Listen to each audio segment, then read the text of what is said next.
अध्यक्ष महोदय, जैसे कि ये चर्चा का विषय बना हुआ आज पूरे देश में, और इस सदन ने इस बात पर चर्चा करने का ये जो कदम उठाया सराहनीय है।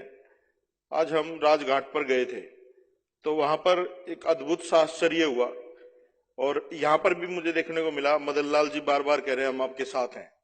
ये अच्छी बात है जब इस देश के बहुजन को ये पता चल जाएगा कि हम तथाकथित हिंदू नहीं है, हम लोग यहाँ पर सताए हुए लोग हैं, और जब तक हम लोग एकत्रित नहीं होंगे हमारे अधिकारों का ऐसे ही हनन होता रहेगा।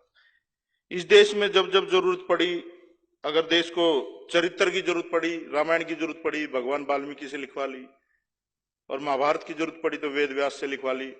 और जब इस देश में अच्छे अच्छे स्कॉलर थे, बहुत सारे लोग थे, कुछ लोग कहते हैं बाबा साहब ने कॉपी करके लिख दिया संविधान, वो लोग भी लिख सकते थे, लेकिन एक दलित से ही क्यों लिखवाया गया?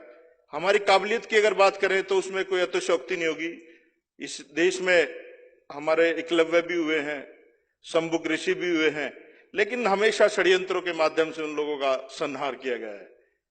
और ये सदन आज इस महत्वपूर्ण विषय पर चर्चा कर रहा है। 75% जो मामले हैं देश में जो एट्रोसिटी के दर्ज हुए वो खारिज कर दिए गए। कुछ न कुछ तो गड़बड़ है।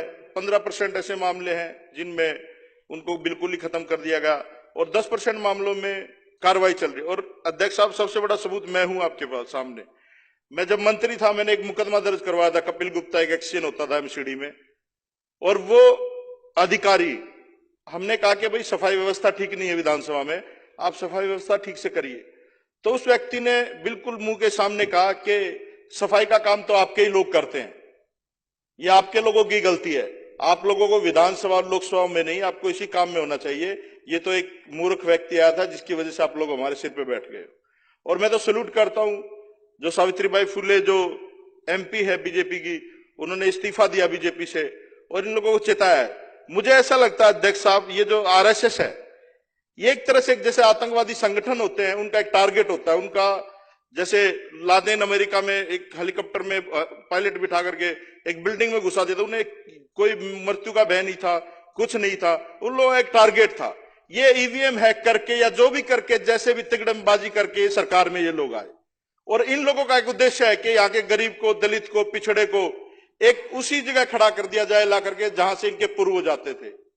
और हमें एक ऐसी दृष्टि से यहां पर देखा जाता था कि हम लोग मानव के रूप में है ही नहीं, वो होता है। और मैं तो ये कहूंगा जितने भी लोग हमारे लोग बहुजन समाज के इन विधानसभा में लोकसभा में बैठे हैं, वो मर्सिडीज में बैठे हुए कुत्ते की तरह हैं, अपने आप को सोचते हैं हमारी प्रवृत्ति बदल गई, लेकिन हमारी औकात वही है। कोई भी जो भी यहां पर बैठा है, आप अपनी औकात ना भूले भाई। ये जो मनुवादी लोग हैं, जो ब्राह्मणवादी लोग हैं, ये लोग ऐसे ही उत्पीड़न करेंगे, ये लोग ऐसे ही प्रहार करेंगे। फिर मैं गुरुजी वहां पर गया अपने यूनिवर्सिटी में, वहां पर प्रोफेसर बैठे हुए थे, हमने पूरा यूनिवर्सिटी का मार्च निकाला। वहां पर इतना ज्यादा गलत डिसीजन लिया जा रहा है यूजीसी में, एचआरडी मिनिस्ट्री की तरफ से, बच्चों की फीसें एकदम बढ़ा दी, कोटे खत्म कर दिए। मतलब ये लोग चाहते क्या है कि ये दलित और बहुजन लोग रोड पे आए और उत्पात मचाएं।